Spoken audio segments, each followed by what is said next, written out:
Hi, everybody. Thank you for joining us at first Capco Money Payments Innovation Conference. My name is Laura Saka, and I'm a partner at Capco, and I lead our banking practice in Canada.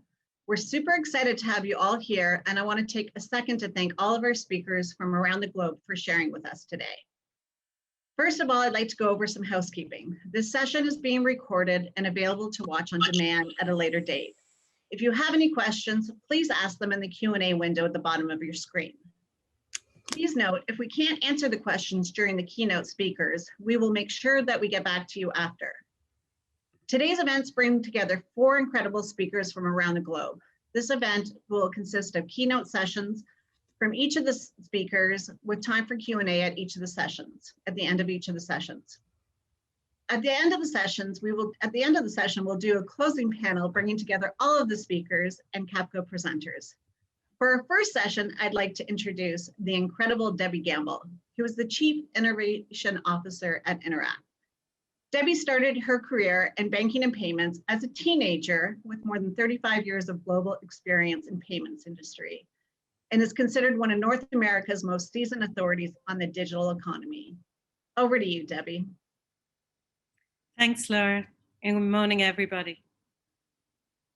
If we stop to reflect and think back to this time last year, we were experiencing a massive global transformation that, as Scott Galloway said, moved us 10 years into the future in just 10 months.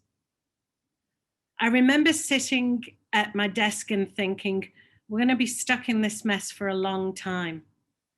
Like many, I thought a vaccine was going to take at least 4 years to be deployed.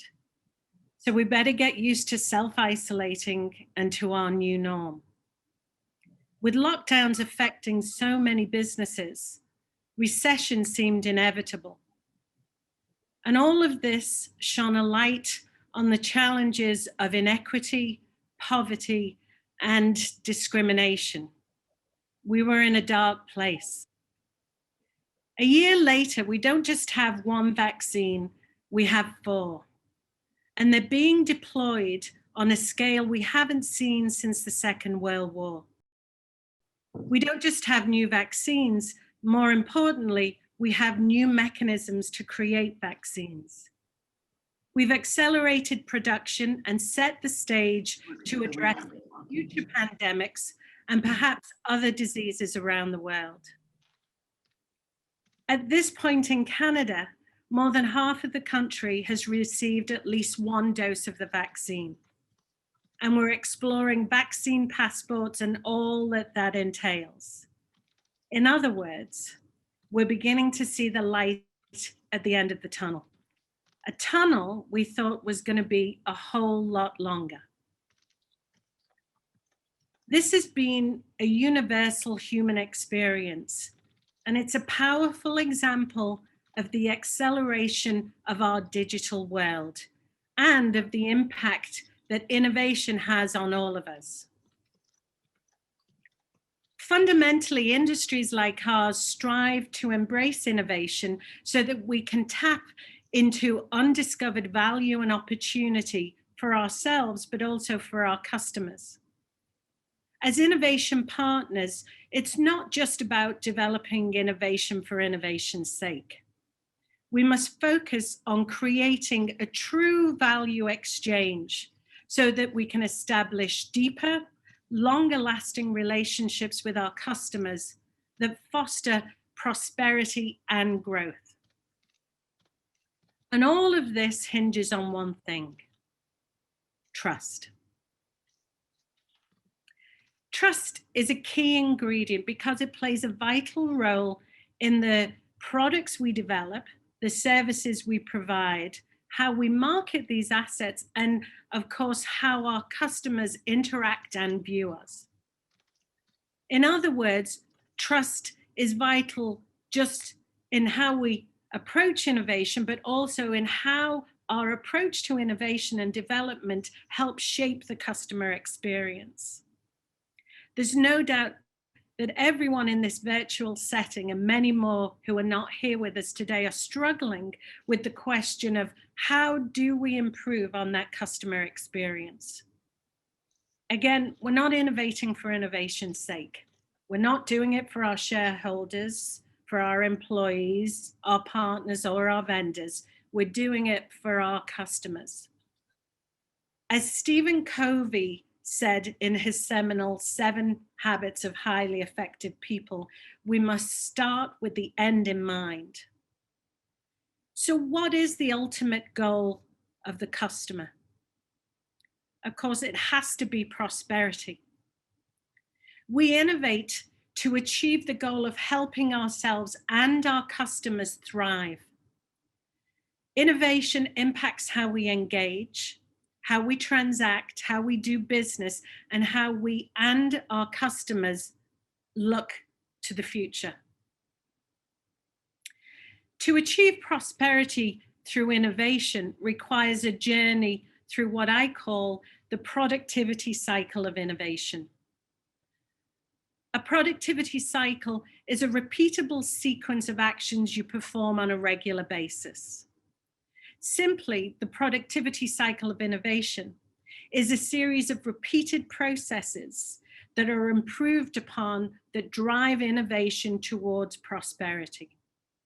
In short, process leads to productivity that leads to prosperity, that leads to process, and on goes the cycle. But the most important part of this cycle is the first, process, as it requires a framework of trust that ensures that any technology and innovation being developed is authentic, is inclusive, and is relevant.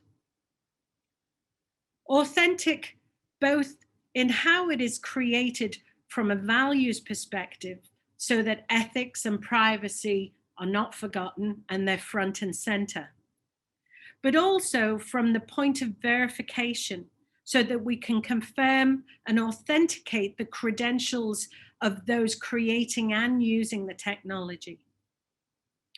Inclusive in the way that it should allow for all society to participate. And relevant so that we are addressing the needs and the opportunities to deliver better solutions for our customers.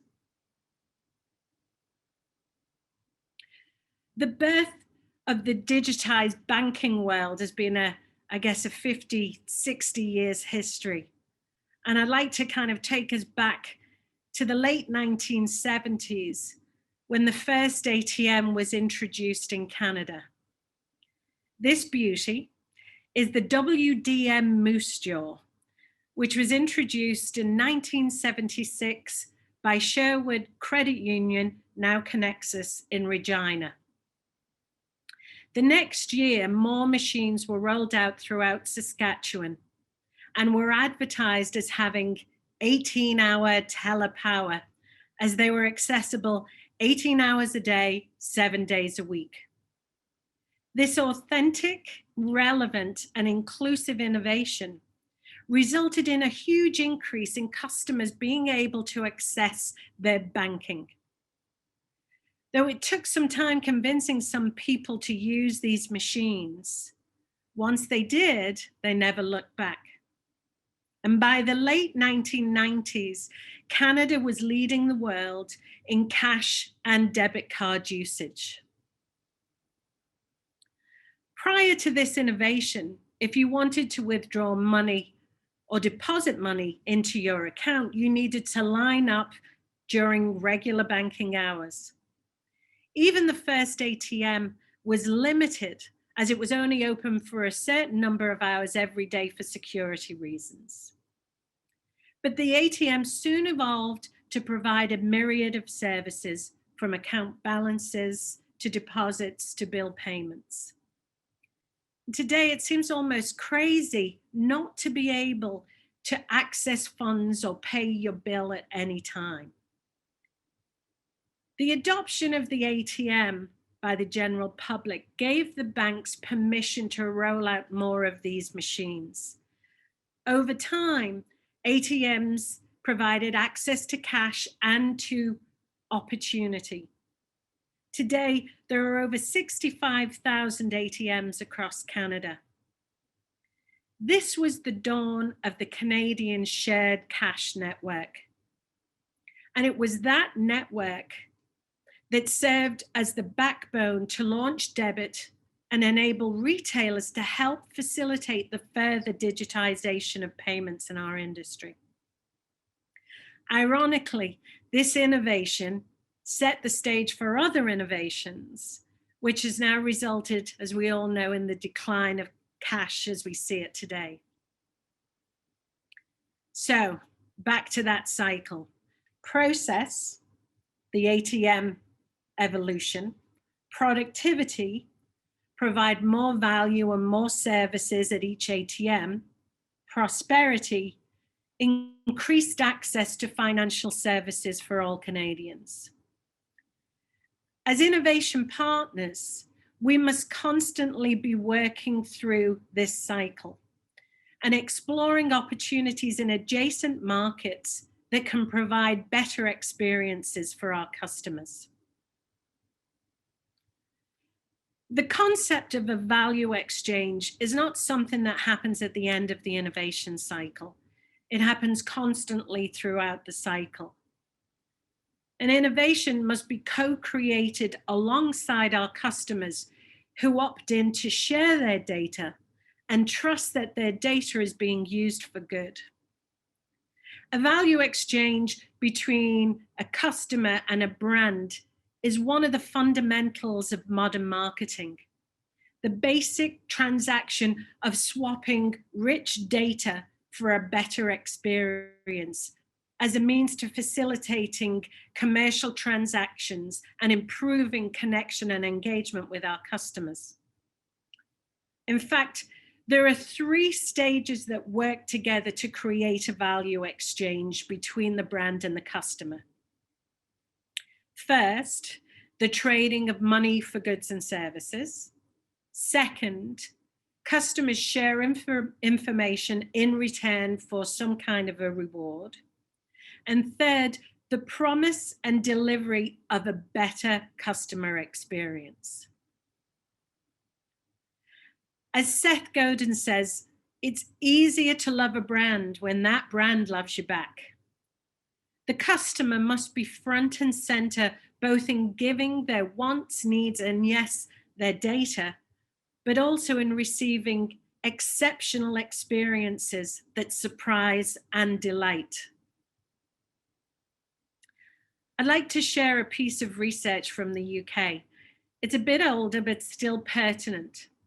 It was designed to investigate customer attitudes towards how brands would use their data in the context of the retail experience.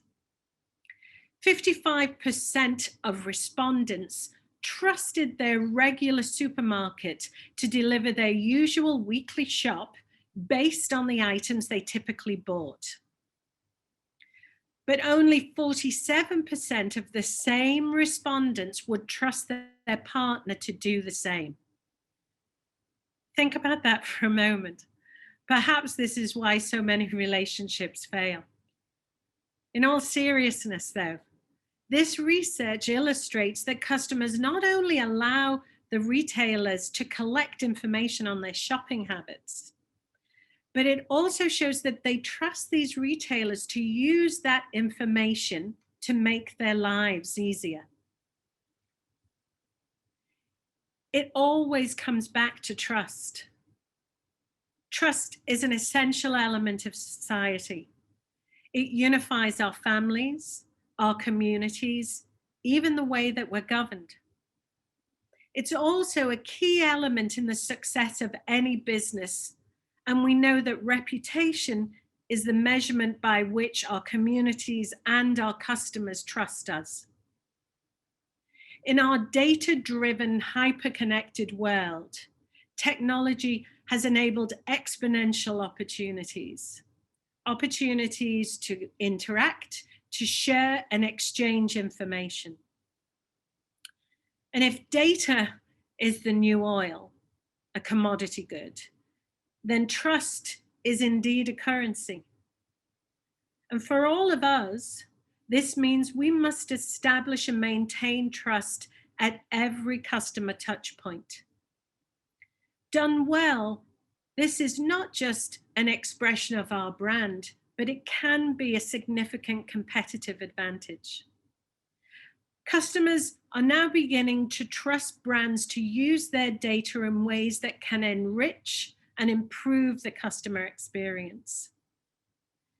The challenge for us then is, how will we use this trust?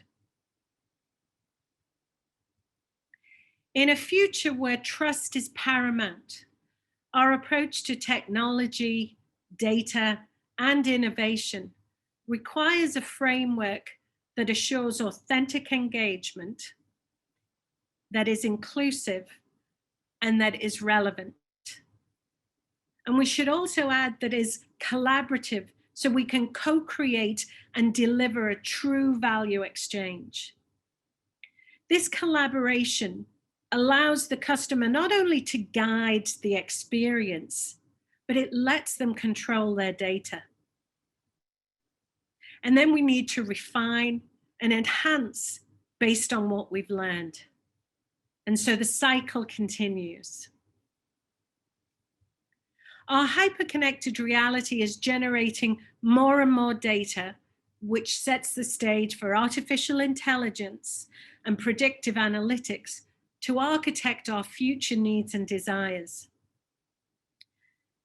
This presents some massive questions around ethics and our goals related to the data. There's much to consider, but what we do know is that it's going to change everything.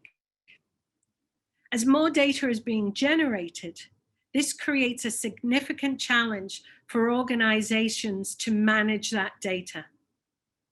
But opt-in, consent, and the right to be forgotten must be included in the customer journey.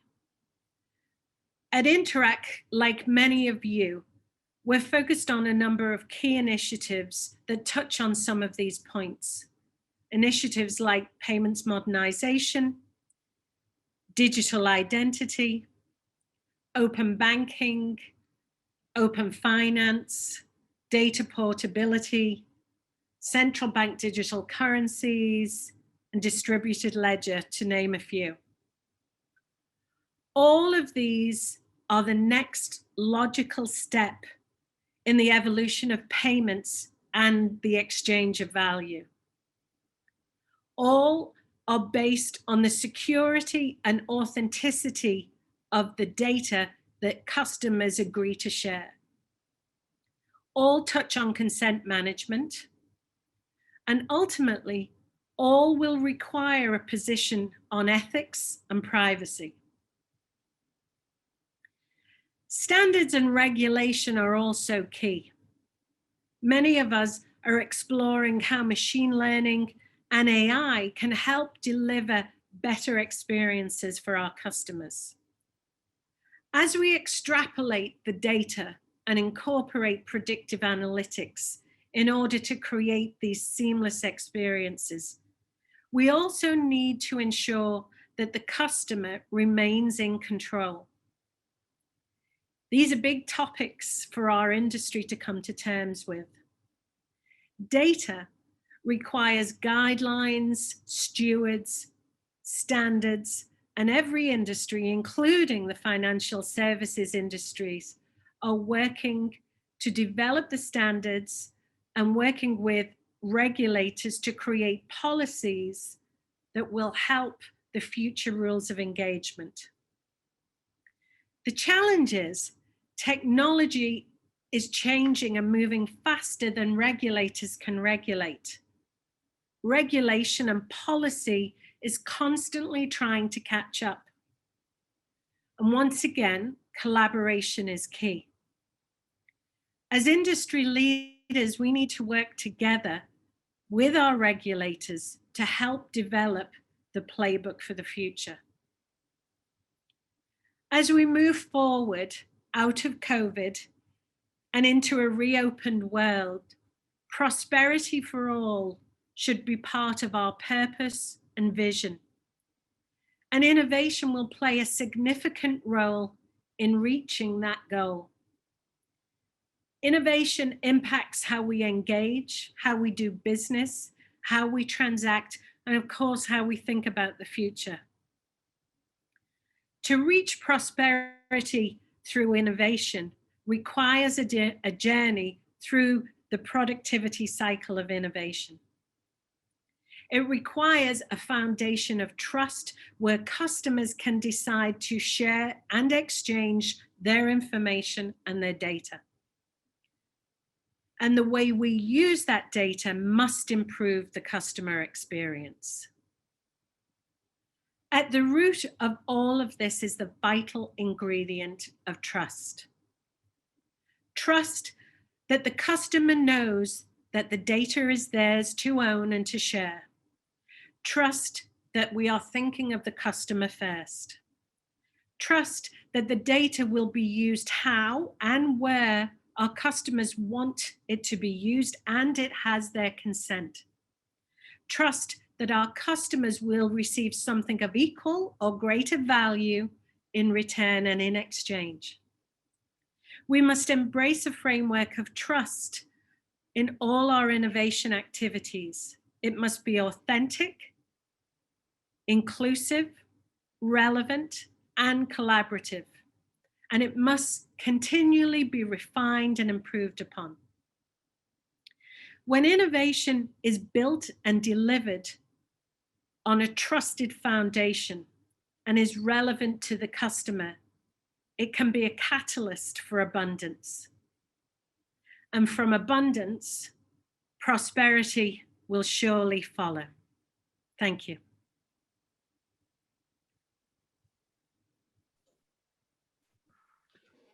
Hi, Debbie. My name is Ian Hooper. I'm a partner at Capco UK. We have a couple of questions for you. Hope you don't mind answering them. No, of course. Perfect. Thank you. So firstly, with that backdrop and context of innovation, what opportunities or challenges will COVID present? Well, I think we've kind of all experienced the kind of rapid adoption of our digital reality. For many of the audience, I'm sure, and certainly for myself, we kind of, our industry is working on how do we best digitize that experience? What products can we bring to market? How do we move from an analog exchange to a more digital exchange? And I think, as we've all seen, COVID has really been an accelerant for that digital adoption. Certainly, our governments around the world are looking at how they can provide those services, whether it's emergency disbursements or just allowing our businesses to conduct and, thrive, our customers to go about their day-to-day lives. So that digital reality has really become the norm. So for many of us working in technology, of course, this has been what many of us have been working towards. It's just unfortunate that it's been on, the kind of reality through a pandemic, which has created also incredible challenges for the world to embrace.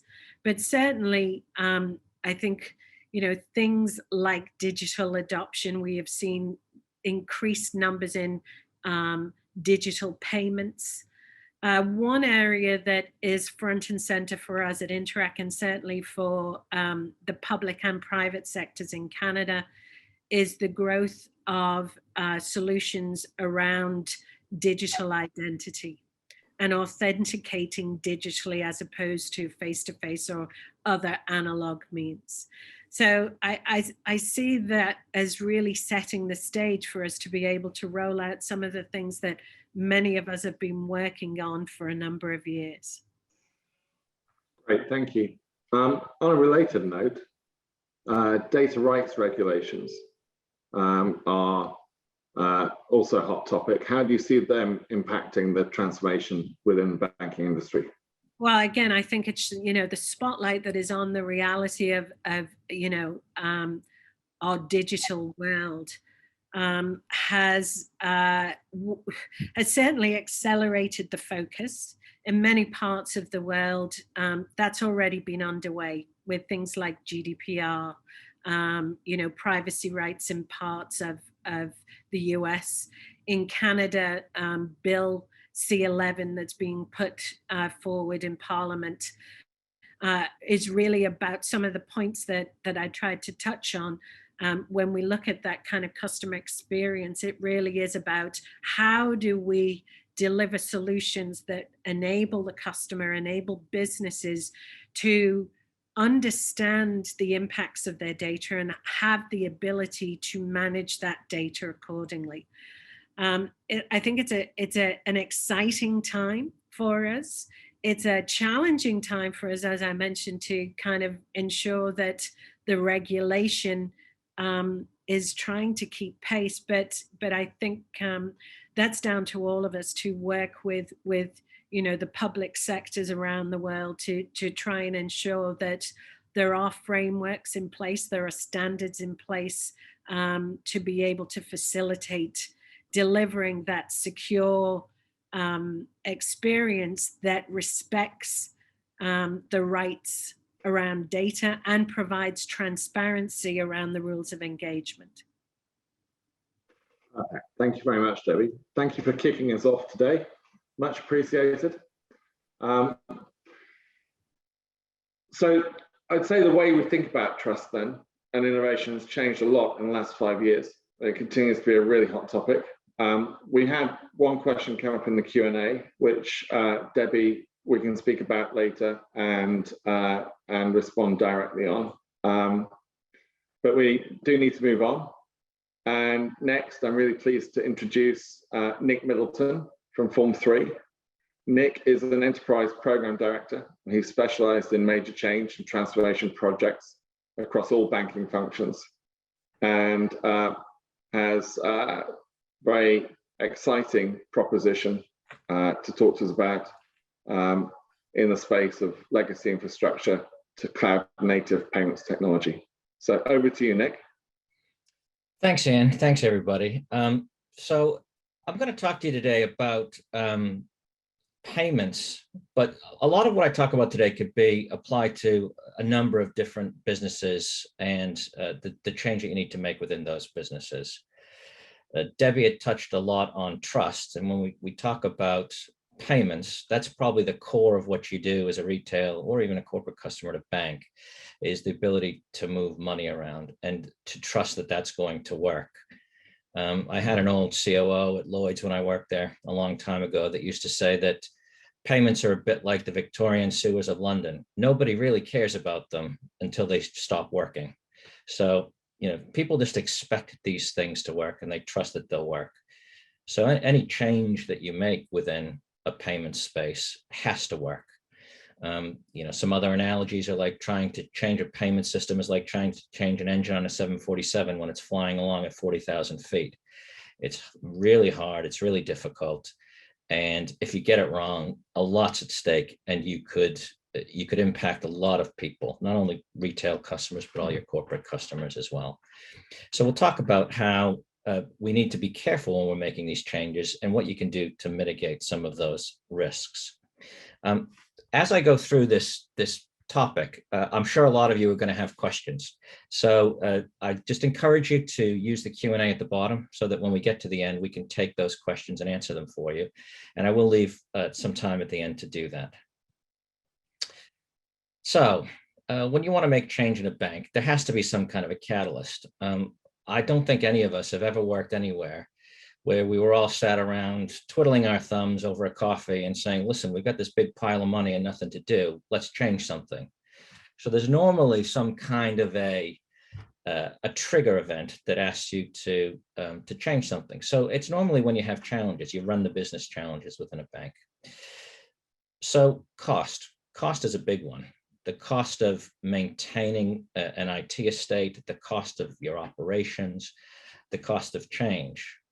Particularly in the payment space, we get in the UK and Europe, and I'm sure around the globe, every year when we're trying to keep our systems up and running and working, we have a lot of work to do just to keep the lights on and keep the show on the road to make sure that our payments still work and that we're still able to connect to all those local schemes that are there globally. And that can often eat up a 7-figure sum just for one scheme, in keeping that working and responding to all the maintenance and change that you have to do for that scheme to keep it running. In the UK, we have the faster payment scheme and BACS. Within Europe, we have the various SEPA schemes.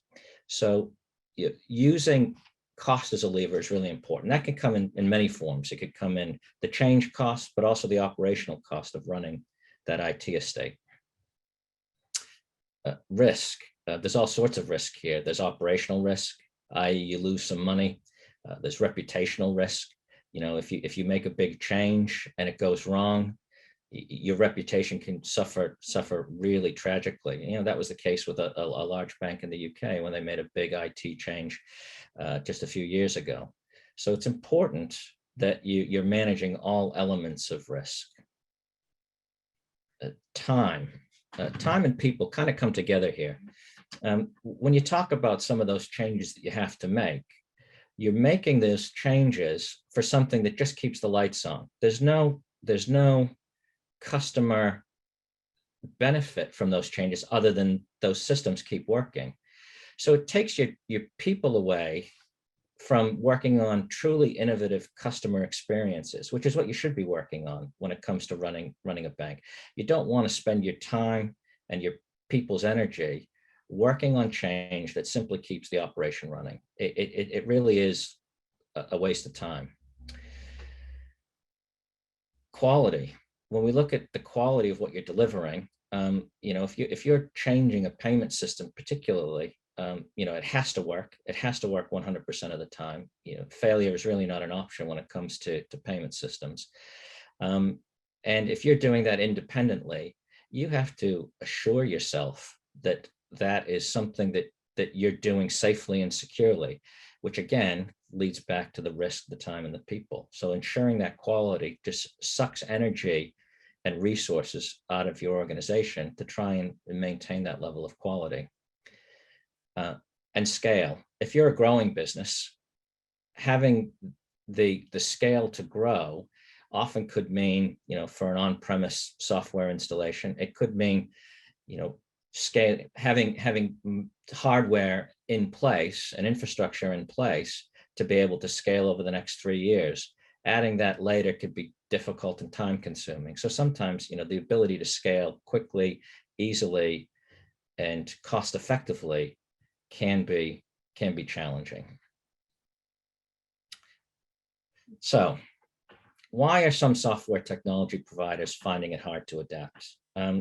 Payments has been around for a long time, and payment software has been around for a long time. The move to something that's more cloud native is fairly new.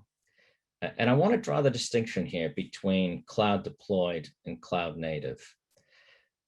As we talk about the challenges and some of these challenges that we have here, moving a traditional software installation that you currently have inside your organization on your own hardware and tin onto a cloud-based deployment still gives you all the same problems. You still have all those annual maintenance upgrades. You still have all of the customizations that you've made to that software. You still have all of the upgrades that you must do every year.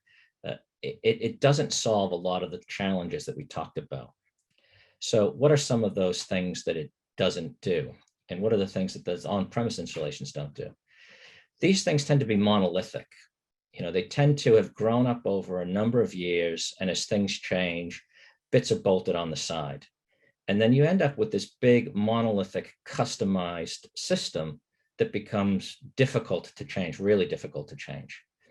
Now, with a cloud native deployment where it's built for the cloud and using all the tools that are available in the cloud, we tend to make those component based. So we build microservices, we have building blocks that build up business functions rather than having to program every business function separately in a monolithic way.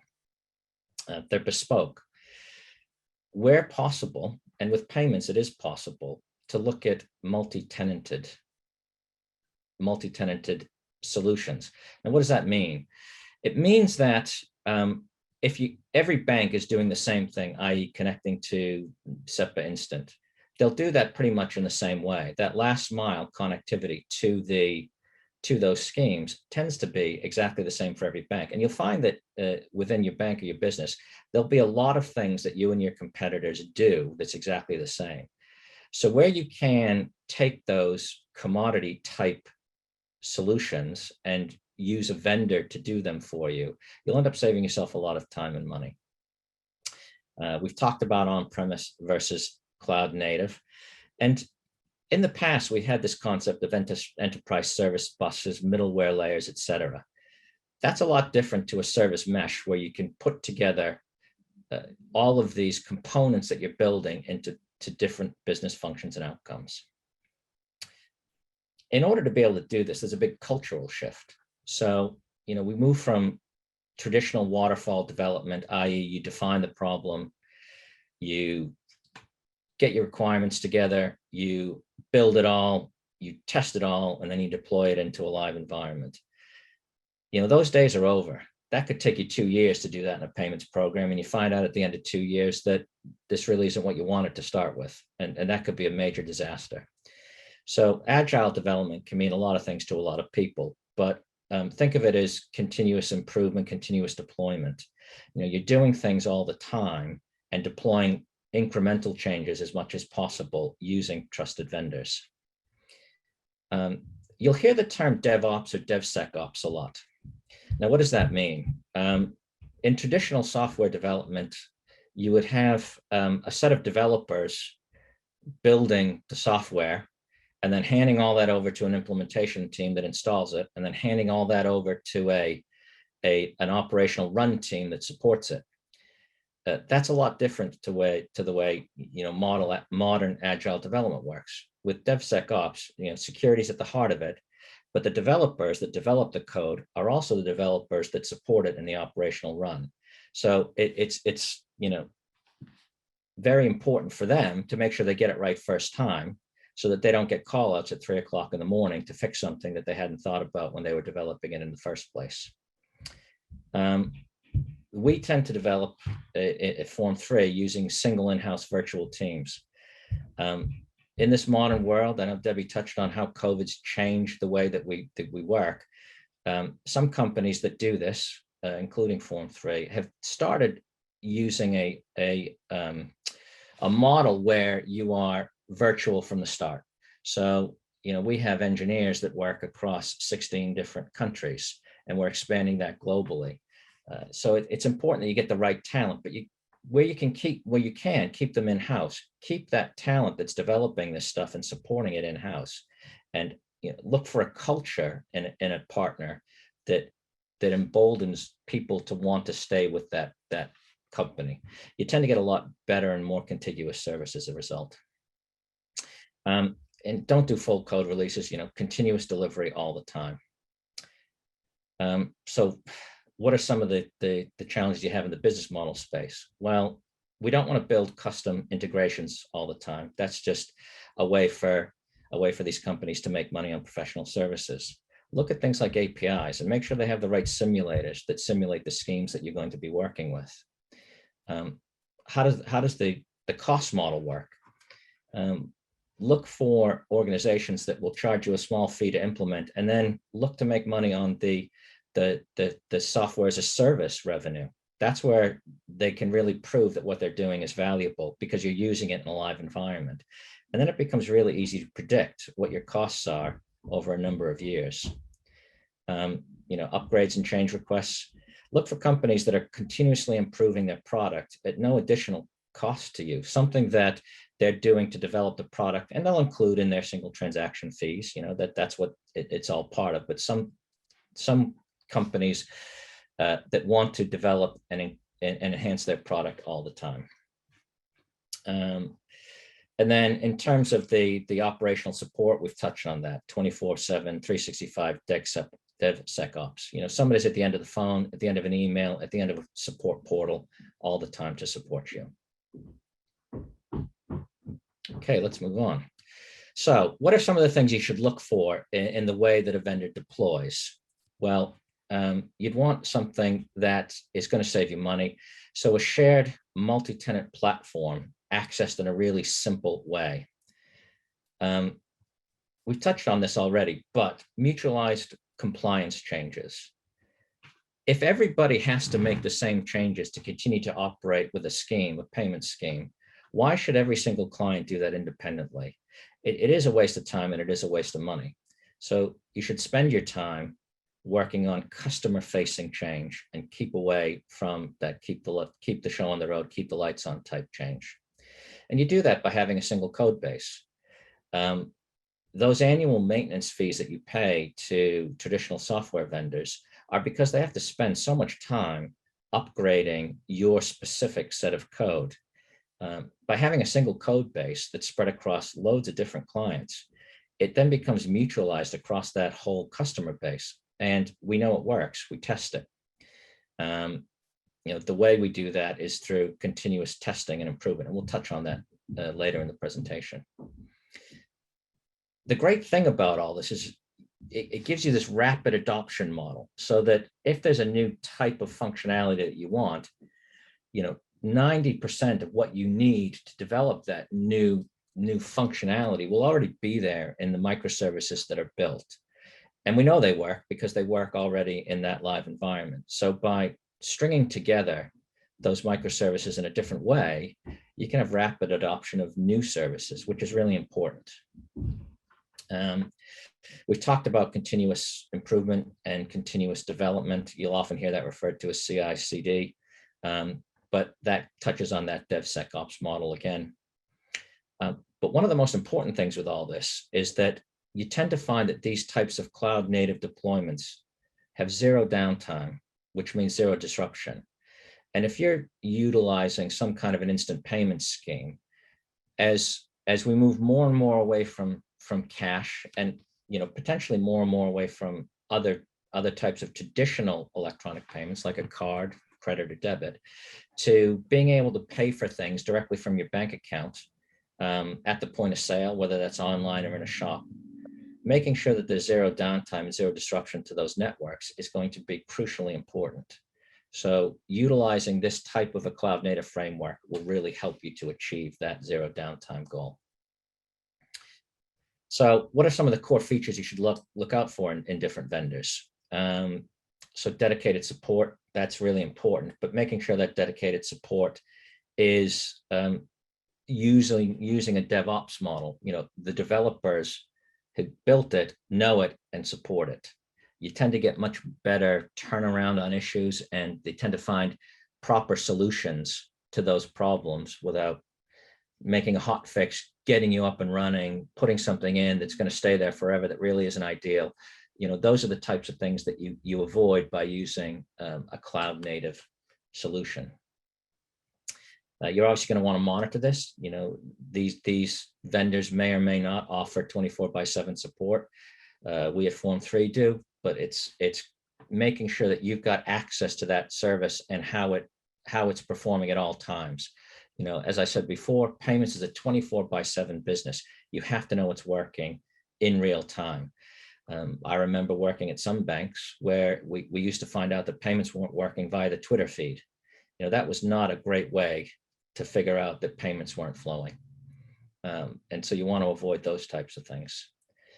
Make sure, people are always trying to get at your data. Make sure it's encrypted and encrypted in a really secure way. Use that microservice architecture because that leads to that zero downtime, zero disruption target.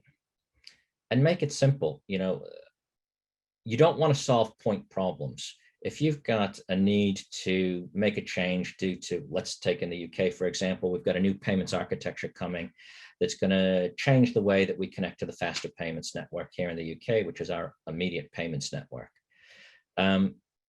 Once you've done that using a vendor that's cloud native and has a really simple way to interface, can you use that simple interface that you've already integrated to access other schemes, like your batch schemes or other schemes globally?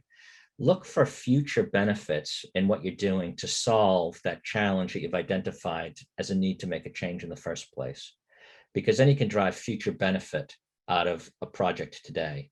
And that's that's often forgotten when we're making changes in big organizations. Where can you drive future value out of what you're doing? Make sure that whoever you work with adheres to industry recognized standards. It's important for security, et cetera, that there's a set of standards that you can judge a vendor against and that they adhere to them. And that's important in choosing who you want to work with. This is probably one of the most important bubbles on this slide, which is the 100% automated functional test-driven development. I don't know how many of you have worked on big, hairy change projects where you've got a team of testers that are coding in and typing in hundreds of tests manually and then checking the results manually. The sooner you can get to 100% automated functional test-driven development, the better you'll be. We talked about continuous improvement, continuous development, making sure that you can not only functionally deploy that, but making sure it's safe from a non-functional perspective, i.e. that new payment flow may work great when you've got 5 of them flowing through the system, but when you've got 5 million of them flowing through the system, is it still going to work in the same way, in the way that you expect? So make sure that you can do not only the functional testing in an automated way, but also the non-functional, because that's just as important. And working with vendors that have those tool sets and have set up that way in the first place is going to save you a ton of time and money in deploying change. And last thing I want to touch on here is the way that this needs to be resilient. Typically banks will be set up with a couple of data centers and you can fail over from one to the other. You might even run active-active between those data centers. Some of the tools that the cloud gives you allow you to run active-active-active in a single region for that cloud provider. You may have multiple regions where you can run active-active-active in all those regions. We're at Form 3 working on running active-active across multiple cloud providers. So that resilience that you get from a cloud native supplier of services can often be, and is often, a lot more secure than what you run today in an on-premise installation. And there is this thought that people, I get it from customers quite a bit. They say, oh, but we're giving up a lot of control to you if you're going to run this for us. I asked them, how much control do you really think you have over what it is you do already using an on-premise software solution that's deployed there? Yeah, you might have control over the hardware and the infrastructure, but do you really have control over the code there? It is what it is, and getting changes into it, whether they're planned or unplanned as a result of an issue, can often be really difficult. And you're still beholden to a third party to help you with that. If you look at the tools and the security layers, et cetera, that these cloud providers provide, it's multi-tenanted. It's going back to that same concept. You can utilize the tools and the multi-tenanted capabilities that they've built for the benefit of all their clients in a way that you would never be able to do in your own on-premise installation. So we talked about some of the challenges at the start. So, what's a cost opportunity? If we looked at the cost element of it, what outcomes could you expect? Well, operationally, if you're taking something you do all today inside the bank and move it outside, it makes things a lot simpler for you. You need less operational staff. And if it's a managed service, in a multi-tenanted managed service, you've got where you would need 5 operational staff internally, we might have 10, but servicing 20 clients. So it's that mutualized operational support. The infrastructure, you don't need the infrastructure that you would normally have in your bank to run a payments system. Now, why do you want to have that primarily to yourself if everybody does it in exactly the same way? It's probably something that, once you get through your risk and compliance teams, et cetera, that if it's mutualized, it tends to be more stable than if you run it yourself. With traditional software, there's this concept of a license fee. So you pay a significant license fee to run that software within your bank. With software as a service, you tend not to pay a license fee. You tend to pay some kind of an onboarding fee. and then you pay for the transactions that you use on that service. So again, cost and planning cost in the future becomes really simple. Going back to the example of an annual maintenance upgrade, well, what happens if there's a big annual maintenance upgrade that you have to budget for, and you don't find out about it until 6 months before you have to do it? You could be through your budgeting cycles and need an extra £2 million, dollars, euros, whatever it is, in order to make those changes that you need to, just to keep the lights on. Planning your future cost in years to come becomes very simple with a model like this, based on your prediction of your volumes. Implementation. You don't really implement when you use a software as a service vendor. You onboard. And that's a big difference, both in what it is you're doing, but also the risk associated with it. When you implement something, it's brand new. It may be the same software, but it's been set up for you. It's never been run before. You do all that pipe cleaning to make sure all the connectivity is right, et cetera, et cetera. But that implementation is not an implementation. You're onboarding to a live running service, which means that it's going to work once you get that connectivity to the service working. And we've touched on change management. One of the things I talked about at the very start of the presentation was scalability and resilience. If you're a neobank, or you're setting up a greenfield type of customer proposition, today you might have 100 customers. Next month you might have 1,000. It might explode, and a year from now you might have 1 million. Using cloud native providers means that you sometimes hear the expression infrastructure as code. With infrastructure as code, you just simply code in how much infrastructure you need to support it, and the cloud providers provide it for you, so that if you need a lot more processing power quickly, it's really quick and easy to do it, much more quick than you could do by buying new servers and installing them in racks and sticking them into your data center. So there's a lot of benefits in terms of scalability. And of course, we touched on the resiliency already. So we've touched on a number of things there. I just summarized by saying, do your due diligence on whoever it is you want to work with that's cloud native. One thing that you may get challenged with is going through a traditional RFP process with these types of vendors. They might not have the capital backing that you're used to with a big traditional software vendor. They may not solve all your problems. They might solve a vertical within the problem that you're trying to solve. And traditional RFP processes to onboard these types of vendors often don't work. So, look at how you engage with these companies. Look at how you can work with your internal risk compliance and procurement teams, to how you can work with these types of vendors, and really look at them as an alternative way of componentizing what you build in your bank to deliver the best possible solution for your customers. So with that, we'll take some questions. Thanks, Nick. This is Carsten Hahn from Capco Frankfurt. I have a couple of questions. So out of your experience, what do you see are the key drivers in the financial industry driving organizations into cloud infrastructure? So there's a few things. One, it's becoming more and more talked about, so people are curious about it. If you talked about cloud 5 years ago, particularly in financial services, you'd get the, oh, well, we're not sure how it's going to work, and the regulators certainly aren't going to let us do it. Now you tend to find that people are more curious about what it can do and the challenges that it can solve.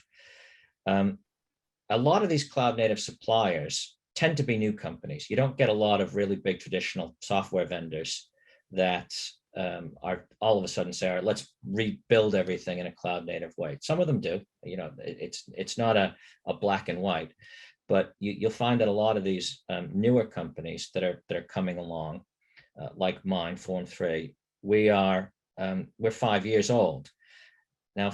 For a lot of people, when we were 2 years old and had a really great solution, they weren't able to utilize us because we didn't have the track record, we didn't have the capital capital reserves that a lot of procurement processes in big banks require. But as we're maturing, we're finding that those things can be overcome. And that's from both sides. One, the banks are starting to realize they need to engage with cloud native providers in a different way, but we're also growing, and you're finding more and more suppliers of services in this space. Thank you. Looking back on those 5 years now and your experience in the market, how successful are organizations on their journey moving into cloud, and specifically, of course, moving into cloud in a cloud native environment?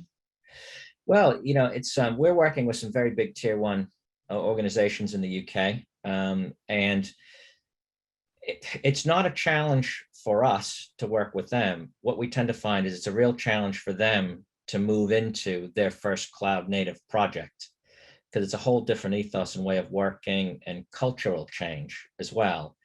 And what we're tending to find is it's taking longer to run these projects simply because we tend to be first past the post. And what you'll tend to find as the years progress is people get used to this API style economy, and they're really keen to embrace more and more of this type of technology and really plug things into different parts of their bank that allows them to be as operationally efficient as they can, strip out all the stuff that they have to do, and then they work on the stuff that they want to work on rather than what they have to work on. Thank you. And in addition to that, before we come to one question from the audience, what do you attribute to its taking longer? Yeah, so I think when we're project planning these onboarding processes with banks, there's a couple of things. One, they think they know more about it than they actually do. They don't tend to have the right resources to start working in a cloud native way. These are all new skill sets, particularly on the engineering side, and they need to re-architect quite a bit of what they're doing as well. So it's not simply take out an old traditional software component and plug in a cloud native one. It tends to be quite a bit of re-architecture and rework for the organizations as well. And like anything, if you're planning a 2-year project, a 2-year project tends to turn into a 4-year project really quickly, unless you can really manage it closely. So it's getting the right resources and understanding the depth of what you have to do to connect to one of these cloud native solutions as well. Thank you. And due to time, just one short question from the audience. Do you see any difference in the specific regions across the globe? Do we still have any regions that are more advanced, or do we have more slow adopters to these technologies? Yeah, you tend to find that, and touching on what Debbie talked about as well, is regulators. Regulators tend to play a big role in this sort of thing. Clearly, if you move things into the cloud, there's different risks. And when you're talking about things like payments, that's systemic risk for your entire the economy of your society. If you had 90% of your banks moving on to a cloud native single provider, there's a lot of concentration risk there, et cetera. So you tend to find that it's in those geographies where they've got a good fintech mentality, but they also have really engaged regulators that are working with the communities to look at how the regulation would work and manage not only the sort of the functional risk, but also the systemic risk that it can introduce into an economy. Thank you very much, Nick. That's very interesting. Really great stuff. Next, now we switch the topic a little bit. Next, I'd like to introduce Professor Philipp Sandner. Philipp Sandner is head of the Blockchain Center at the Frankfurt School of Finance and Management. And Philipp will be speaking about the impacts and the potential of cryptocurrencies in B2B payments. Philipp, over to you. So, as Carsten just presented, I would like to discuss cryptocurrencies and also their use for potential B2B payments, not just cryptocurrencies, but also things like the digital euro and the digital dollar, which potentially might come in the future. Why is this? Because the intersection of cryptocurrencies in B2B payments at this point of time is close to zero. It's not there yet. The potential is there, it can be used, but in case you're counting the money being transferred in B2B payments with cryptocurrencies, it's still quite low. But the promise is there, and that's what I would like to talk about. Yeah, giving you a little bit of a background, I'm working at the Frankfurt School, which is a small university in Germany, and we are focusing here on blockchain technology in detail. I would like to focus on multiple areas here. First of all, the digital euro, but also the cryptocurrencies, and then also later on the B2B intersection. So in the past, everything began with cryptocurrencies, in particular, of course, Bitcoin, but also Ethereum. And then now we also had many other coins coming up. You know, that was the ICO coins. I think some of you guys might remember. And now we have a couple of DeFi tokens, which are also growing and increasingly coming to us. Then, just as a side note, we have dematerialized securities coming up, digital securities coming up on blockchain system. This is not what we are talking today, but you see here that the blockchain ecosystem is getting more widened up. And we have the topic about how to get traditional currencies, euro, dollar, in China, the renminbi, and other currencies on blockchain systems. And by the way, why would we like to have this? The entire topic is largely not unregulated. So for example, in Germany, we have the so-called crypto license, which has come up last year. Then we have a new law for digital securities, which came up a couple of weeks ago. And on the European level, we also have the MiCA regulation coming up. All these regulations should lead to a more fundamental approach towards blockchain assets, digital assets, and crypto assets, such that they then become more regulated, such that they can also be used on behalf of financial institutions. And then later on, they could also be used in B2B processes. But so far, the regulation was weaker. And therefore, at this point of time, we can say that primarily cryptocurrencies have, well, close to fully been used for retail purposes, primarily investing, partly also retail payments. But that's basically the origin where we are coming from. To give you a little bit of insight into the blockchain technology, I would just like to highlight one or two slides. So blockchain at the core is, in my personal opinion, that best described as being a register technology. So whatever you can store in a register potentially can also make sense to plug into a blockchain system. Therefore, blockchain technology is a good technology to maintain a register, and we will also see a couple of examples later on. Just clearly defining cryptocurrencies compared to enterprise blockchain systems. I think this is a very, very interesting slide to give you a little bit of a fundament of what's coming up next. So what you see here is basically the Bitcoin ecosystem consisting of approximately 10,000 nodes at this point of time. Everybody can set up a node. It's geographically dispersed. And most important, there is no legal entity which is maintaining Bitcoin. So Bitcoin, therefore, is pure technology. The same is true for Ethereum and other decentral protocols. That's what the world typically calls blockchain, public blockchain systems.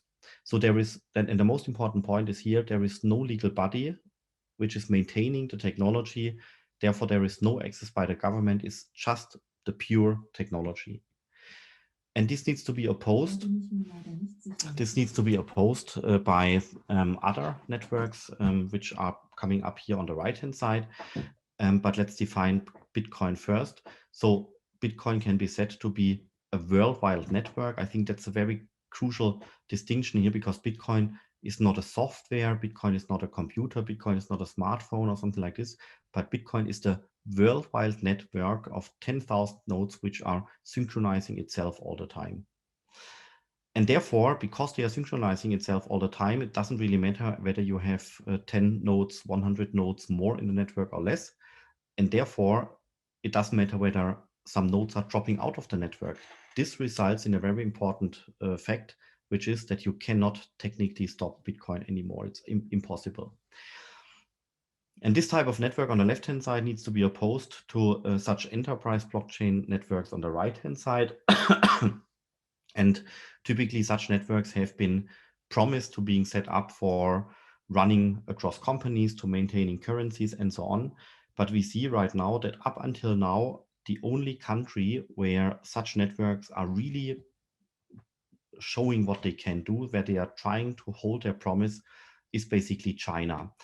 Why is this? Because in China, we can have innovation which is put or executed top down, whereas in Western economies, Europe and the US, it's not that easy to provide innovation top down. In China, it's possible. And this led to the following result, that many enterprise blockchain systems have been promised a couple of years ago, but the promises have not been held so far. And you see this also in the numbers. On the left-hand side, with regard to public blockchain systems, we have a daily transaction volume of 80 billion per day. It's a couple of trillions per month. And this needs to be opposed to a couple of advanced prototypes after a couple of years on the right-hand side. This is what I mean when I say the promises have not been held. The exception here is China, because with China, we had a country which is producing innovation top-down.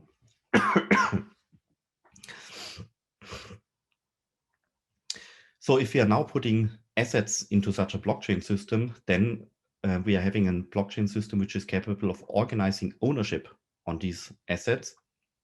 And therefore, very often you can see blockchain technologies being used in the finance domain. In the future, we will also see money being flowing and triggered by smart contracts. That's basically computer programs which are then sending money around. And this will also be happening in the P2p world in the future. How do I think this will work in the future? Let's take the example for Ethereum, which is the largest platform of this kind at this point of time. So first of all, you need Ether as a system token to be able to make this system do something for you, right? So therefore you need the cryptocurrency Ether. Then you have all kinds of tokens on top of Ethereum. That's what it said as being a platform. And here you, of course, can deploy second order cryptocurrencies or decentral protocols on top of Ethereum. This is the entire case of ICO tokens and decentralized finance token. And then this is where I would like to go to. You have also the possibility to deploy the euro on top of Ethereum and also the US dollar on top of this system. I will come to this in a second. At this point of time, it's primarily the US dollar being running on top of Ethereum. There is not much euro being running on top of Ethereum. So Ethereum is a base platform. Assets are running on top of this, for example, the euro, the US dollars and others. And in the future, we will also see that stocks and loans and other things are also deployed on top of Ethereum. And that's interesting because this way, the cryptocurrency Ethereum is not an either or with the US dollar in the future. Rather, it's a complement. You use Ethereum as a base platform to transport something. And the question is, what are you transporting? For example, the US dollar, for example, from here, Germany, to a person in Australia. So from here in Germany around the entire world, these transactions peer-to-peer, that means also point-to-point, can happen in up to 15 seconds, maybe 20 seconds already now. So this is working. And therefore, I think smart contracts platforms, in particular cryptocurrencies such as Ethereum, but also other ones, are going very much hand in hand with, for example, B2B payments. Once you're having existing currencies, dollar and euro and so on top of these blockchain systems.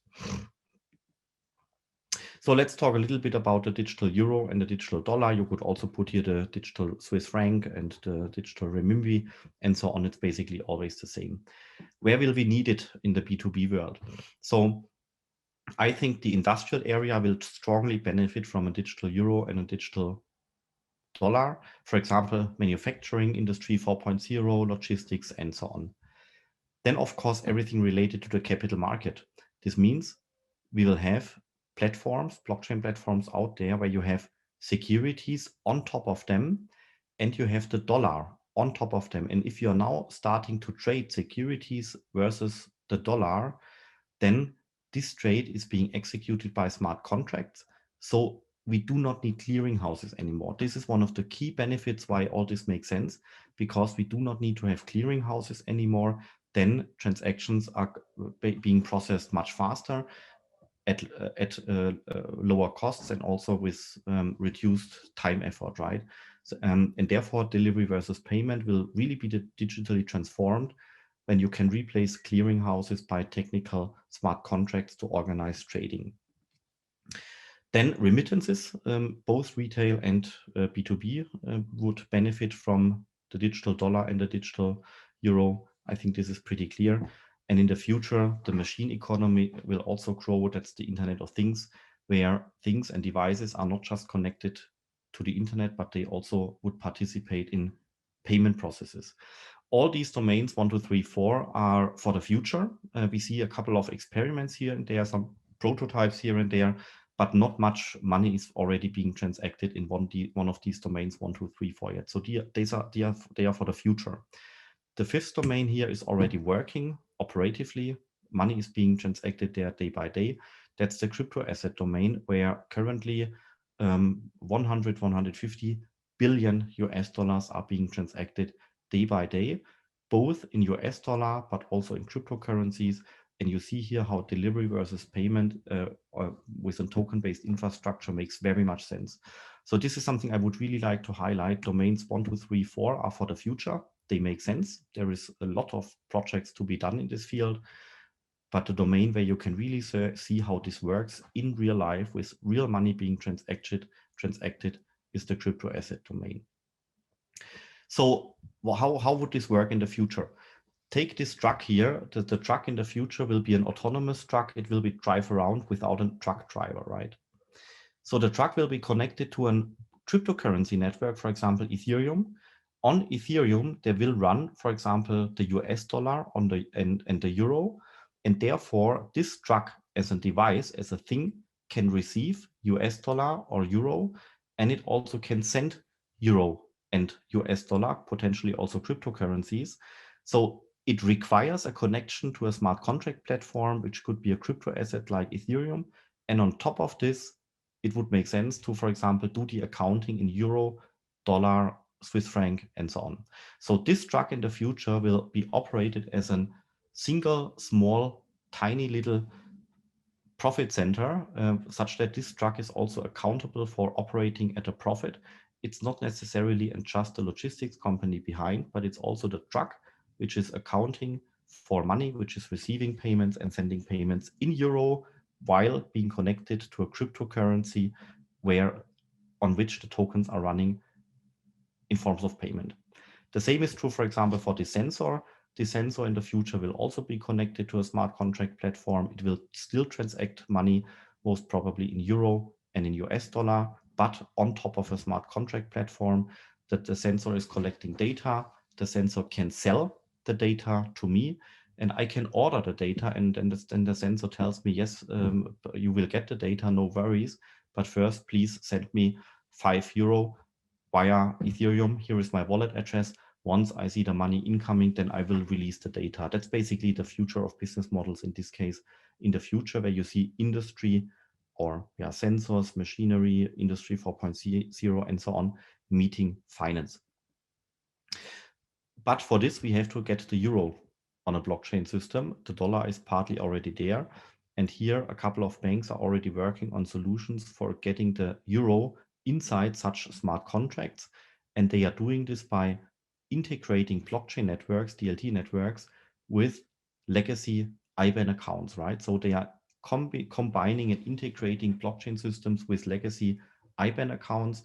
And then indirectly, you're getting the euro from the IBAN account to be used in smart contracts on blockchain systems. We can expect this, at least in Europe, to happen this year, 2021. Then theoretically, please mind the word theoretically, it would be possible probably as of next year to launch a euro stablecoin. This would be a euro token running on top of cryptocurrency platforms such as Ethereum, such that then the truck and the sensor could be connected to Ethereum and another platform, And on top of these platforms, the euro could theoretically be ranked. We could expect this theoretically next year by 2022. Then we also have central banks acting here, for example, in France, in Germany, and in the US, of course, as well, and elsewhere, where central banks are thinking about how they could deploy the euro together with commercial banks on blockchain networks. We can expect here some bold moves maybe by 2023. And the ECB is also working in this field, but they are focusing at this point of time just on retail payments, right? So what we hear from the ECB and their plans to be launching a digital euro works as follows. They are focusing on retail payments. They might decide this July that they are starting a 2-year investigation period. Then they are once again for a couple of years investigating this topic. And then maybe in plus 2 years, that would be 2023, we might see the ECB starting development of such a retail-oriented system, and this system could then be live by 2026. The key point here is that China will be live next year. Therefore, the ECB is probably 5, 6, 7 years behind China, which is pretty bad, to be honest.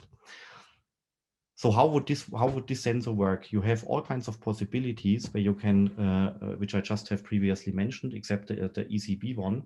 But for example, you could use the euro or the US dollar stable coin connected to Ethereum to make the sensor pay, right? This would work easily. And all this is also about geopolitics. This is something where I would like to put on focus on, because in China, as I said, we have innovation being put down from the government in top-down manner. So it's a government solution. China started investigating this 2014, and the system will be live by 2022. And there are already considerations out there that the Chinese payment infrastructure, which is currently being built, can also be expanded to other Asian countries and potentially also African countries. You know, being as not necessarily the currency being expanded, but the infrastructure on which a currency can run. Yeah, so you see here, China is leading the forefront here. In the US, we do not have any similar projects. So the US government also missed out on these developments, but they are now speeding up, and they are also now discussing when they could potentially have a government-led digital dollar on an own system being running compatible to China. But at this point of time, the US is a couple of years behind China. But that's not necessarily bad, because in the US, you have stable coins which are referenced to the US dollars, and they are really working very nicely. They are operatively working, and day by day, 80 to 150 billions of transactions volume are being done day by day through private solutions. They are called USDC from Coinbase, that's a solid project, and USDT Tether, which is not so solid, to be honest, but still it works, and quite some money is being moved around the world in forms of stable coins. So the gap which is opened up in the US is not necessarily bad, because it can be filled by the US dollar reference stable coins, which are already operatively working at quite a large scale. And here I see quite some problems coming up for Europe, because in Europe we only have some advanced prototypes, but not more. We also don't have a euro referenced stablecoins. The ECB is acting very slow, and the European countries have decided to create a so-called MiCA regulation, which is generally good, but it has a major flaw, and the major flaw of the MiCA regulation is in the euro area, because the rules for getting a euro as a stable coin on top of blockchain networks are so high that I don't think that we will have a significant sized euro reference stable coins which could potentially compete with the US dollar stable coins here on the left-hand side. You see this already happening now. Diem, Facebook's project Libra, already left Europe, precisely Switzerland, and European politicians have been very happy about this, that they somehow made Facebook leave the continent with regards to their payment ambitions. But in my mind, this is a pretty bad signal, because Diem now starts applying for an US dollar stable coin, and I don't think that they would come back to Europe for applying a euro stablecoin, because the regulation hurdles are simply too high. And the most important point is the last one here. In Germany and in Europe, you have to do a euro stablecoin in an e-money framework. This means you are getting 0 interest rates from the customer, but you have to pay negative interest rates to the bank where you are holding the euro collateral. So as of day one, you're operating a euro stablecoin, you're operating at a net loss. And the larger you get, the larger your loss is going to be, just automatically, because there is this delta between the e-money interest rate of 0% and the negative interest rates of the central bank, right, and of the commercial banks. And that's exactly two reasons why I don't think that we will ever have a significant sized euro stablecoin for Europe. And taking this together, I think the US is quite well positioned, China is well positioned, and Europe is not so well positioned. So therefore, question once again, showing the sensor. I do not think that this sensor will necessarily be connected to the euro in the future. In case the machine economy will arrive, there are reasons going to be how the euro could be connected to the sensor, but it's more likely, to be honest, that the sensor is somehow connected to the US dollar. You can then hedge it and then transform it indirectly to the euro. We will see this. But to be honest, I would rather go for the US dollar at this point of time. And indirectly, the cryptocurrencies are included here because Ethereum and so on are the base layer. The question now is, would you also see cryptocurrencies directly being connected in a B2B context such as this? It could potentially be, but at this point of time, we see that companies around the world, be it financial institutions, industrial companies, and others, have huge issues with cryptocurrencies. You have the ESG energy issue. You have lots of prejudices about criminal activities and so on, which are going on with cryptocurrencies. You don't have significant knowledge with regard to financial intermediaries and industrial companies. And then you have the huge volatility, and the accounting systems are also not ready for this. Therefore, at this point of time, cryptocurrencies are not directly used for B2B payments, but they very soon will be indirectly used. That means Ethereum as a base platform, US dollar running on top of this, and this might potentially change, but not in the near future. That's basically my prediction why I think in the future B2B payments involving cryptocurrencies indirectly as a base platform makes very much sense, but it will take a little bit more time until corporations are understanding cryptocurrencies in more depth, and until accounting systems and education and custody technologies have also been moved into the organizations of large-scale corporates. With this, I would like to stop at this point of time. We can also do some questions, and I hope I made it clear how payments, be it in crypto, directly and indirectly, could potentially be coming to the corporate world in the near future, not overnight, but in the near future, say half a year to 1.5 years. That's the time frame I would guess that this is getting started. Thanks, Philip. That's really interesting. And I think that there's a lot more that I'm sure this group would like to learn about cryptocurrencies. So I invite folks that have questions for Philip to go ahead and drop them in the chat. Philip, while we wait for those, what's happening in the enterprise blockchain domain? Could you speak a little bit about that? Yeah, that's exactly the issue. So actually not much has happened, right? We have a couple of large-scale prototypes out there. You know, consortia have been founded, for example. TradeLens is out there, and a couple of others. In the energy business, there are several ones. But you know, all these enterprise solutions have not really been taken off. You also see this, by the way, with the development powers from the HR domain. Yeah, for example, Hyperledger, you know, it's not a well-known technology, right? They started with large ambitions, but not too much has happened. Conversely, you see that banks, institutions, companies, and so on, they turn more and more to smart contracts platforms, primarily Ethereum, for getting their experiments done. You see the European Investment Fund, for example, launching a bond on top of Ethereum, right? So you see here institutions are getting acquainted a little bit with cryptocurrency platforms, primarily Ethereum and so on. And therefore, I think this world will merge in the future. With one exception, I clearly have to point this out. R3 Corda is a good enterprise solution. It's not blockchain at its best, but it's still distributed ledger technology.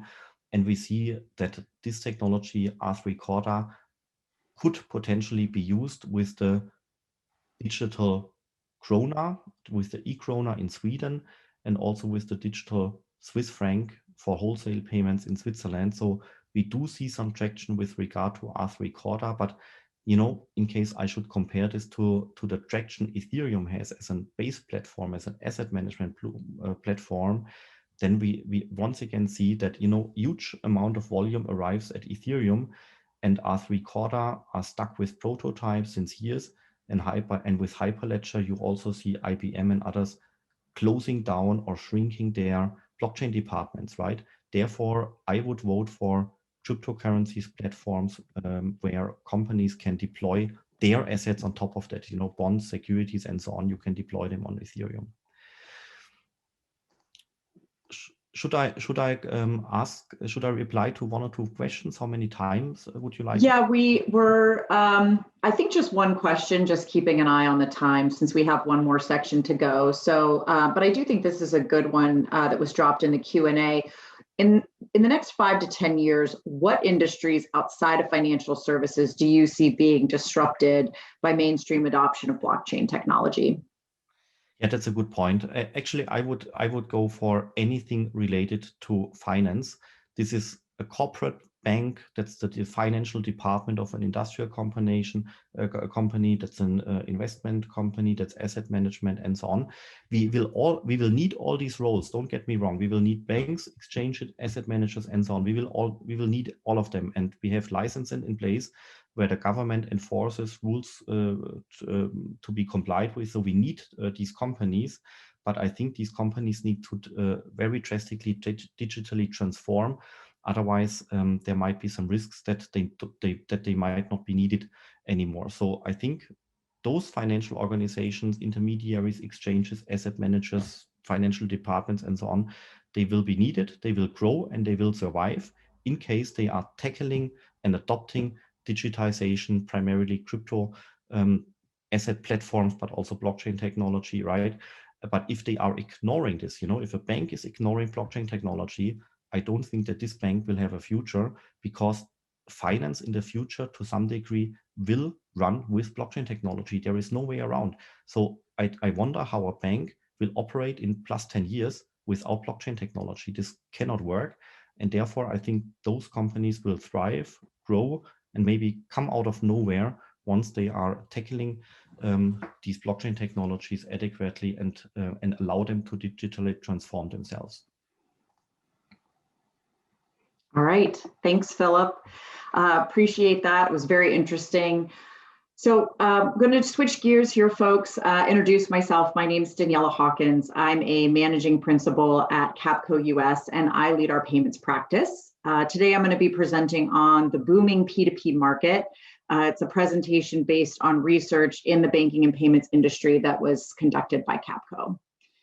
So part of this is a little bit of a history lesson, and then we're going to think about how it's going to change over the next couple of years. So the P2P market's been flooded in the past decade with multiple new fintechs. We've got banks, we've got government-backed solutions that's leading to an increase in overall transaction volume.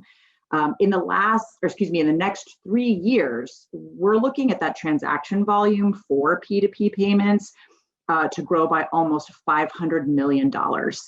So taking a look at the different players in the market, we've got them across the bottom there in chronological order. PayPal is the original P2P application. They're definitely a disruptor in the market. There was recently an article in American Banker where Jamie Dimon was mentioning that the banks should be very concerned about companies like PayPal taking market share from the banks.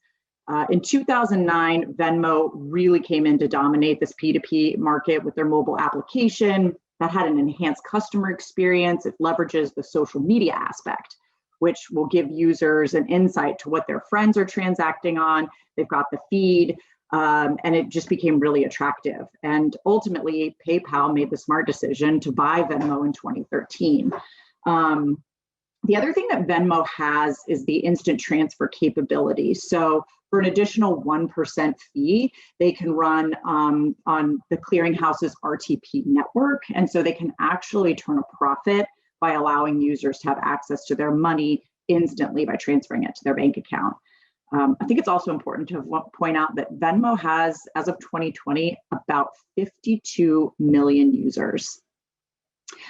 Moving down the line, the Cash App, which is owned by Square, was an innovator and a disruptor in the payment space, mainly because they accept Bitcoin as a form of payment. But they're coming in a little bit short of Venmo, again, as of 2020, with about 36 million users. 2017, we saw a frenzy of activity in this space. Apple Pay comes along. They're now providing consumers with the ability to send, receive, or request money in iMessage, and the ability to use Apple Pay and attach a debit card for transactions. Also, the mobile wallet, being able to tap to pay, has become really popular. Also in 2017, Zelle, not as widely adopted, I think, by users, but I think in some ways preferable because it doesn't go through a fintech. So the money just transfers directly from one bank account to another. Zelle was started by a consortium of some of the largest banks and this was the bank's answer, right, to Venmo and Cash App.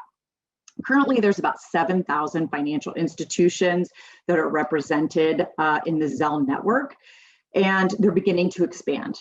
So we're going to see credit unions, we're going to see community banks beginning to join the Zelle network. As I've mentioned, the clearinghouse, the first real-time payments rail in the United States, allowed for the utilization of P2P, B2B, and payroll in real time.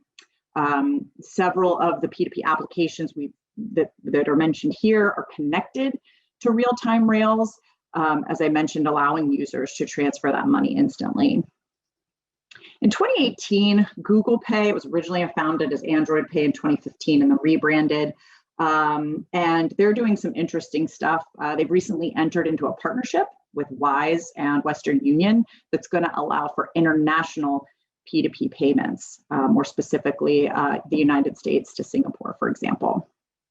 And then coming down the pike just in 2023 is FedNow.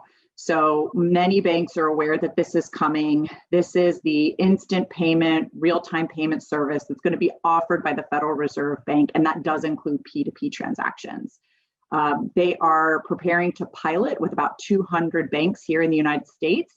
And then this is going to introduce a government-backed solution to rival the clearinghouse.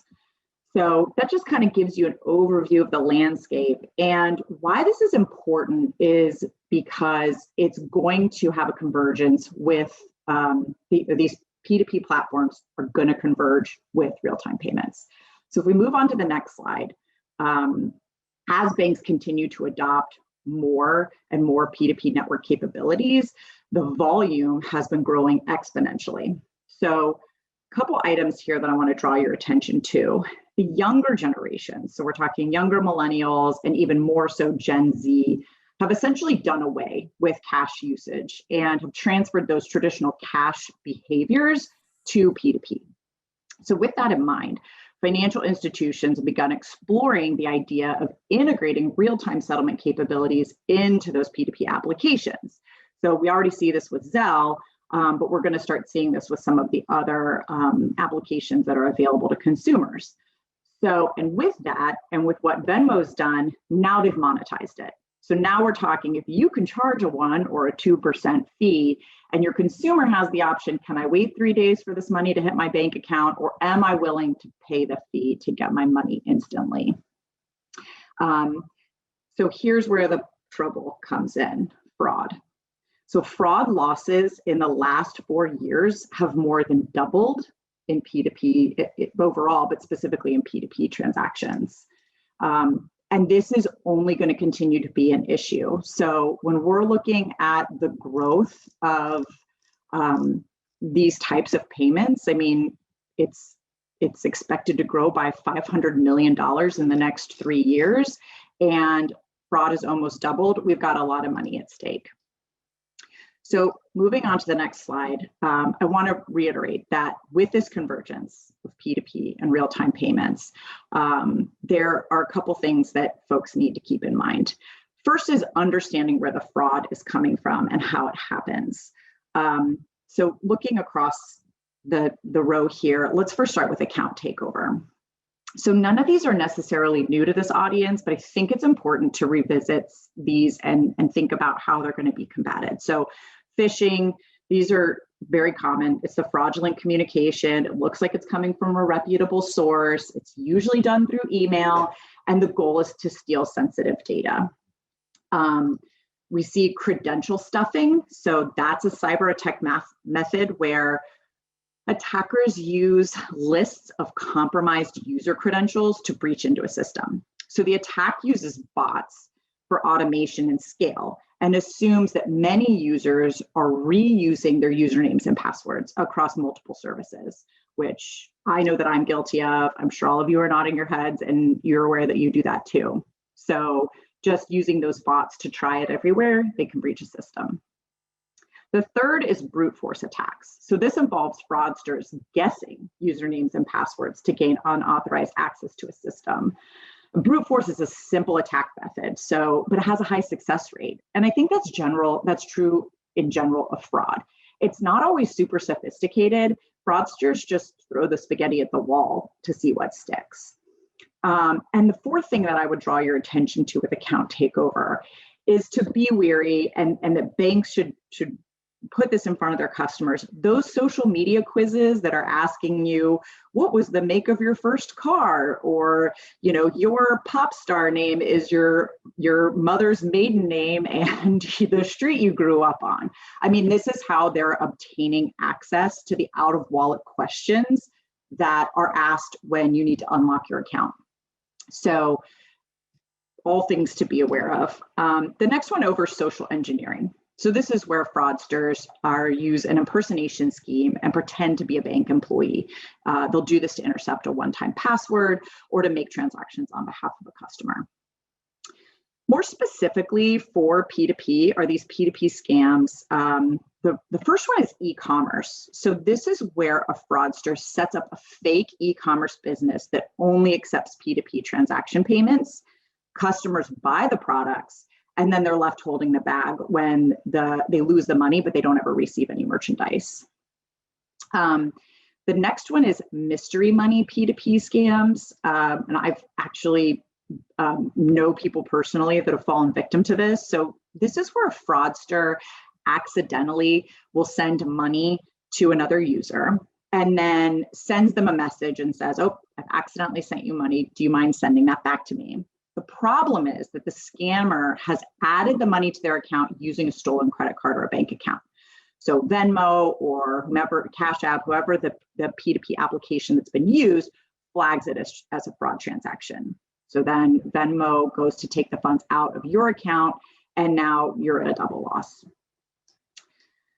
So again, nothing crazy here when it comes to these types of fraud. I think you're all aware of them, but I think it's important to point out this last item on the far right-hand side of the slide. And that is that 75% of retail bank customers have said they would consider switching their primary bank if they encountered a fraud incident. 75%, it's a big number. And I think banks need to be prepared for that if they don't invest in fraud technologies and fraud risk management, they could end up losing market share and, of course, reputational risk. So how can we mitigate fraud? Banks are using a wide range of solutions to help mitigate fraudsters. And some of those include biometrics, active authentication, passive authentication. So let's talk about a couple of those. Again, these should be familiar to folks, but it's really important that we encourage the end users to adopt these tools. So starting with biometrics, this has become an integral part of the authentication experience since mobile device companies have begun integrating biometric functionality as a login substitution. So facial recognition, fingerprinting, iris scanning, voice recognition, those are some of the most used biometrics. Number two is active authentication. So this is the most utilized authentication method. This is your traditional password, multi-factor authentication, one-time passwords. All institutions leverage this in some capacity, but it's a good idea to overlay it with some of the other solutions for enhanced security. And then the next one is passive authentication. So this is one of the best ways for banks to avoid customer friction, because passive authentication doesn't require your customer to do anything, but rather it's measuring back-end analytics to search for behavioral anomalies. So, for example, keystroking. This is that detailed timing as a user is pressing the keys and releasing the keys. Can they tell that this behavior matches what their customer normally does? We see this with mouse movement as well. There's some pretty cool software that tracks the user's mouse movements to make sure that it's in a pattern that matches how they typically use their machine. Geolocation, I think this has been a real game changer and can continue to be leveraged. If they see a transaction going through in a location that you don't typically tend to be in, or from an IP address that's further from ones you usually use, they can stop those transactions. And then lastly, behavioral analytics. So when do you normally log in? How long are you in your account for? So these are all things that the banks should be, they should have, number one, and number two, they should look at enhancing. So a couple other items here in terms of the retail banking survey that Capco conducted, a few data points I want to leave you guys with. 80%, so we could say almost all consumers, are interested in peer-to-peer payment capabilities being introduced as a digital banking feature. So we're talking about frictionless, building that right into the mobile app and making it easy for them to transfer money. And 28% of consumers are willing to pay for P2P functionality. So we're seeing some willingness in the market to pay for these services, potentially another way for the banks to monetize it. And last kind of item I want to leave you with here is that the Federal Reserve is proactively warning banks to stand up enterprise fraud management solutions to help mitigate fraud risk associated with RTP. So I'm sure you guys can all think back, if you've been around for a while and you ever wanted to send a wire when you sat down in the bank branch, because back then it was the only way to do it, and the banker would say to you, double check every account number, the routing number, who it's going to, because once I hit send, this money is gone. And with the heavy usage of credit card, people feel protected from fraud. But with real-time payments, when that money goes out the door, it's gone. So banks need to consider investing in fraud management and educating their consumers. It's not sexy. It is not a revenue driver, but it will save them revenue because it's a cost saver, and more importantly, it's a reputation saver. So that is your download on the booming P2P market, fraud, and real-time payments. Thanks so much, Daniela. And in the interest of time, I think we're going to skip the Q&A and bring all of the speakers and the Capco partners on screen now for our last component of this event. Today, we've heard a lot of great things. We've talked about the foundation of trust, the cloud native payments, cryptocurrency, the P2P market. I'd like to do a bit of a roundtable as our last portion of the session and just ask each of the participants, like, what is the one key takeaway that you have from today's session, and where do you see it shaping the payments industry of the future? So Karsten, let's begin with you. Thank you, Laura. My key takeaway is, how do I manage it all? So understanding that as a bank, you have to be ready to play on all the fields that we have discussed today and manage all the different payments channels and routes that are coming up in the future as well, next to your existing payment rails that you have already in place, actually, to provide the service and the quality. And also, as Debbie said in the beginning, provide innovation based on all platforms in a excellent service quality to your customers. And that's going to be a very interesting journey for our clients, but also a very challenging one, managing through all the different areas. That's my key takeaway. Thank you, Karsten. Philip, what are your thoughts? Oh, just unmuted myself once again. So yes, I think you need good consultants, honestly, and the consultant needs to be complemented by good education, because I think everything starts with education in the very beginning, because you need to have open people. These open people need to have the capability to understand it. The capability is there, but they also have to have the time to get acquainted with a new technology. If time is lacking, if openness is lacking, then you can basically compensate this with good consultants and so on, of course. But at the end of the day, I think you need to have openness, you need to have IT skilled people, and you have to have the time and the room to educate yourself and the colleagues. And I think this is one of the biggest bottlenecks we have currently. Managers, especially senior managers, are very busy. They don't have the time to dig into blockchain, crypto assets, AI, and so on. But without the time to dig into such topics, then they also have difficulties to trust the technology, also to get acquainted to the technology. And I think this is really, really a problem, because you have to have the time investments done to then be able to learn from the technology, to understand it, and also to trust the technology, what it can deliver. Yeah, all excellent points. Thank you. Daniela, let's go to you next. Laura, I think my key takeaway, especially from Philip's discussion about the crypto industry, is the fact that, especially in the United States, these sectors aren't heavily regulated yet. And I think that there's going to be an appeal, especially from the banks, to policymakers for increased regulation. They're going to want clear and unified standards so that they can mitigate some of that market resistance. But it's just going to be interesting, because it seems that regulatory bodies tend to fall behind the speed at which the technology is changing. So it'll be interesting to see how that plays out over the next 5 to 10 years. Yeah, that's an excellent point. Debbie, what are your thoughts? Well, clearly there's a lot going on. And so just to kind of pick up from Karsten's point, there's the pace of technology, whether it's, I think we listened today to the kind of traditional centralized world of payments is becoming more decentralized.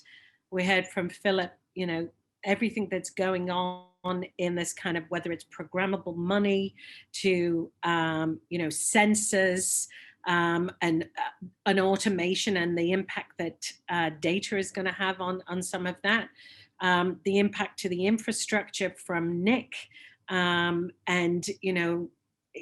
the point of a few years ago, we were trying to get our head around cloud, and now it is an opportunity to kind of leapfrog some of the more traditional infrastructure challenges. And then we heard from Daniela around the growth of P2P, and I'd be remiss if I didn't mention that in Canada, we've actually had a vibrant P2P market since 2003 with Interac e-Transfer.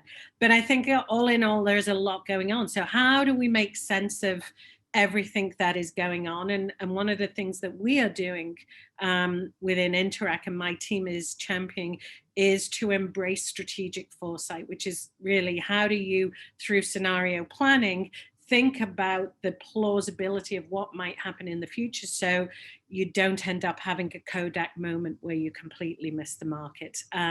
So lots going on. Yeah, excellent point. Yeah, couldn't agree with you more.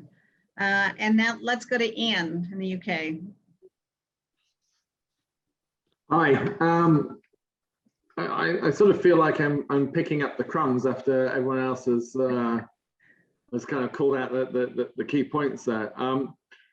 There is so much potential to upgrade, modernize, transform your technology, your product, where you play, how you win, and so forth. But frankly, sometimes I'm really grateful to be a consultant and not actually running a bank or a payments business, because it is mind-boggling. I think that there are some elements of our payments industry that really are now starting to settle. Yeah, and you could place bets on them. There are material changes in payments modalities, technology, infrastructures that have come about over the last 3, 4, 5 years that are definitely a step forwards from what we had before.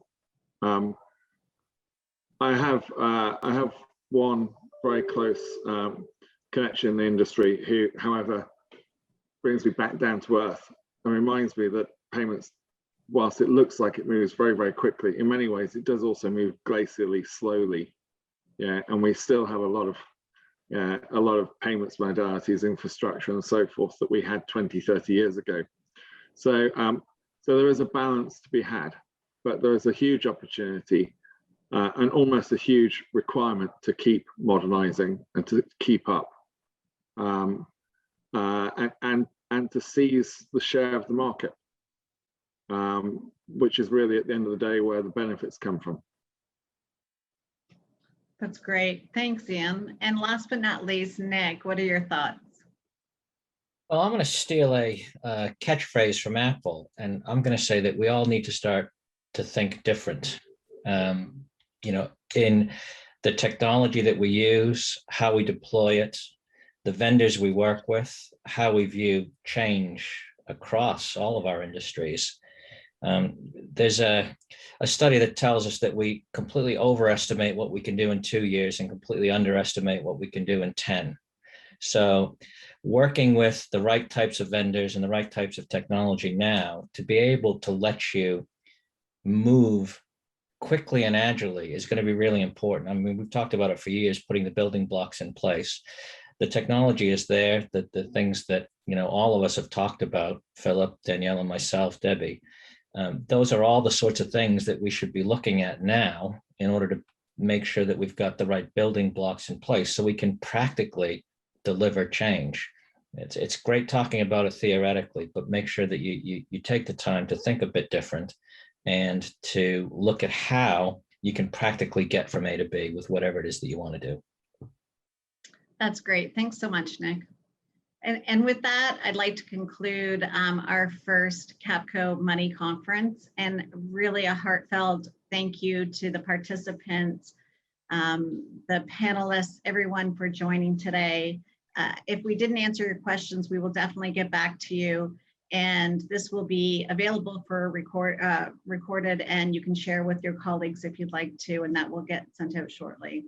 But again, thank you everybody, and have a great day or a great evening.